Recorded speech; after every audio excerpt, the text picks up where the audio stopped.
সকালে ঘুম থেকে উঠেই এই তিনটি জিনিস দর্শন করলে হবে অর্থপ্রাপ্তি।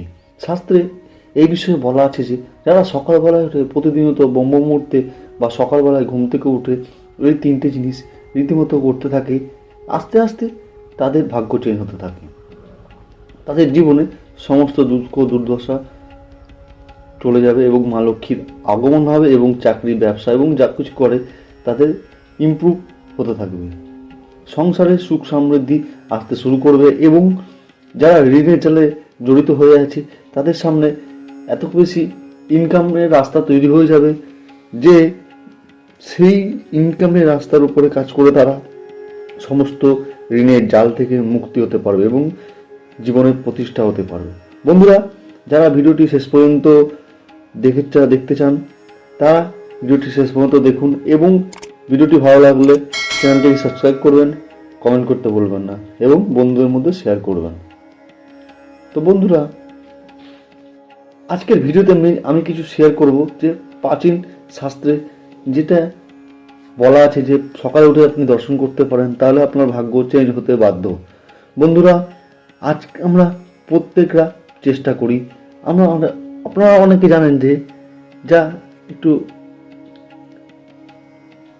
তাহলে কাজ করতে হবে। বন্ধুরা, এই যে মন্ত্র তন্ত্র টোটকা এবং কিছু কিছু জিনিস যা আপনার জীবনে বাধা কাটিয়ে আপনার সামনে বিভিন্ন ধরনের অপরচুনিটি সুযোগ সুবিধা নিয়ে আসতে সাহায্য করবে। আপনাকে সেই সুযোগের উপরে কাজ করে আপনাকে চরম প্রতিষ্ঠা লাভ করতে হবে। অনেকে হয় যে জীবনে প্রচুর চেষ্টা করছেন, তাও জীবনে কিন্তু সেরকম সুযোগ সুবিধা পাচ্ছেন না। আপনার থেকে অনেক কম যোগ্যতা সম্পন্ন মানুষ কম প্রচেষ্টা করেও জীবনের পরম সাফল্য লাভ করেছে, কিন্তু আপনি পারছেন না।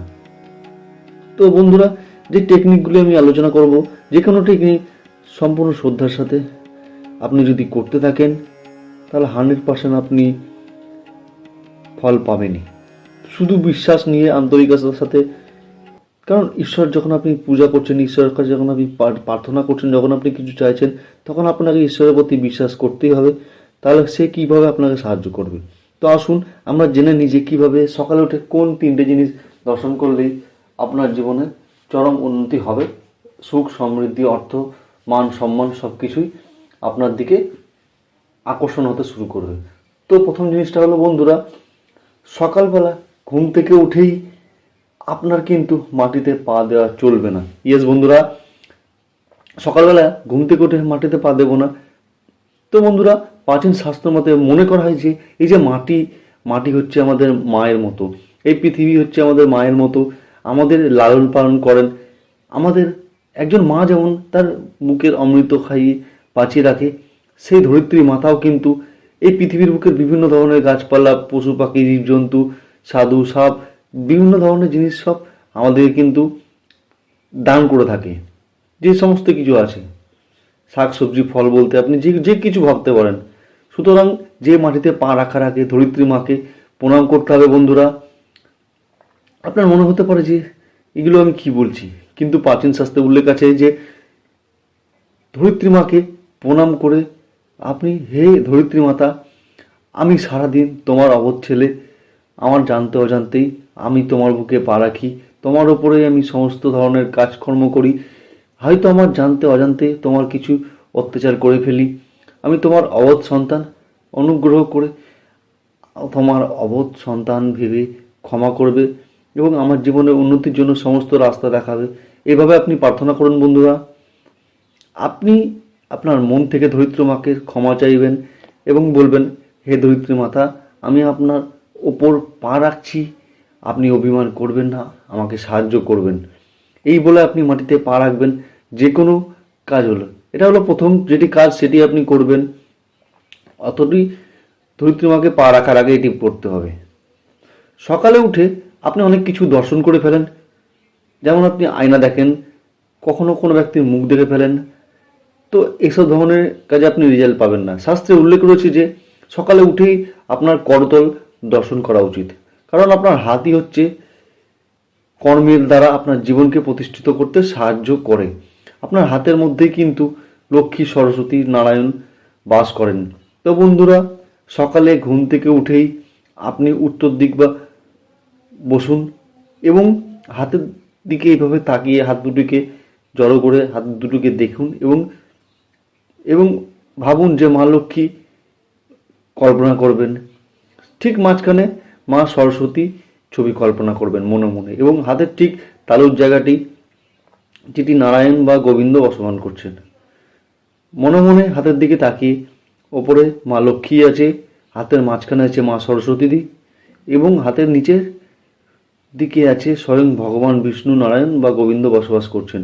আপনি এভাবে ভাববেন এবং এই মন্ত্রটি 3 বার বলবেন।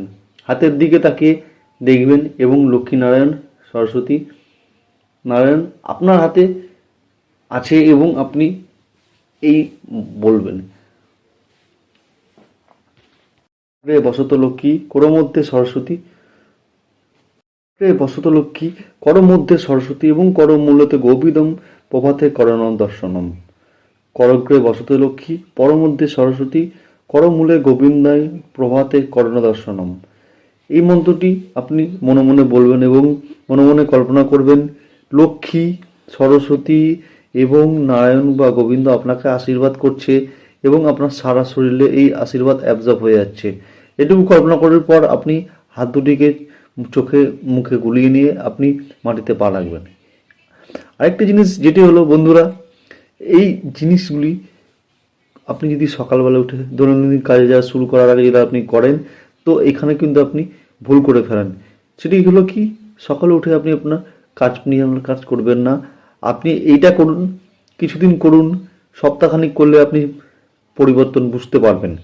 আর যদি কিছু চেঞ্জ আসে তো কন্টিনিউয়াসলি করতে থাকুন এবং ধীরে ধীরে ইমপ্রুভ হবে।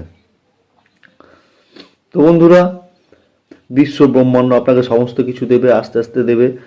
আপনার যত যোগ্যতা বাড়বে তত আপনাকে দেবে। তো বন্ধুরা, সকালে উঠেই দাঁত মুখ মেজে হাত পা ধুয়ে পরিষ্কার হয়ে শুদ্ধ বস্ত্র পরিধান করে ঠাকুর ঘরে যাবেন এবং আপনার যে ইষ্ট দেবতা তার যদি কোনো মন্ত্র থাকেন, আপনি যদি কোনো গুরুমন্ত্র পেয়ে থাকেন বা আপনার যে দেবতা যে দেবতাকে আপনি মানেন তার মন্ত্র আপনি রুদ্রাক্ষের মালা 108 বার জপ করুন এবং অবশেষে সেই দেবতা বা দেবীর কাছে প্রার্থনা করুন, হে প্রভু,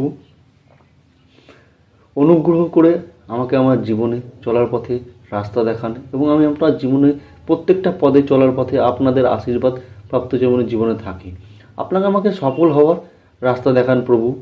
এইভাবে আপনি প্রার্থনা করুন এবং পরিষ্কার হয়ে আপনি আপনার যে কোনো কাজে চলে যান। তো বন্ধুরা, এইটুকু করার পরও সারাদিন দেখবেন আপনি যে একটি এনার্জি আপনি অনুভব করছেন, তো সেটি আপনি একটু ভালো, আপনাকে কোনো একটি দৈব শক্তি আপনাকে সাহায্য করতে চাইছে। তো বন্ধুরা, এই কটি কাজ আপনি সকালে উঠে করুন, আপনার জীবনে ইমপ্রুভমেন্ট হতে বাধ্য। আপনারা অনেকেই প্রশ্ন করেন যে এগুলি করলে কি সঠিক হবে, এগুলো করলে কি সঠিক ফল পাওয়া যায়। তো বন্ধুরা, আপনি করে দেখুন, এই বিশ্বব্রহ্মাণ্ড সব কিছু দেওয়ার জন্য বসে রয়েছে, শুধু চেষ্টা করুন, কর্ম করুন। ভিডিওটি ভালো লাগলে চ্যানেলটিকে সাবস্ক্রাইব করবেন, কমেন্ট করতে ভুলবেন না। ধন্যবাদ বন্ধুরা।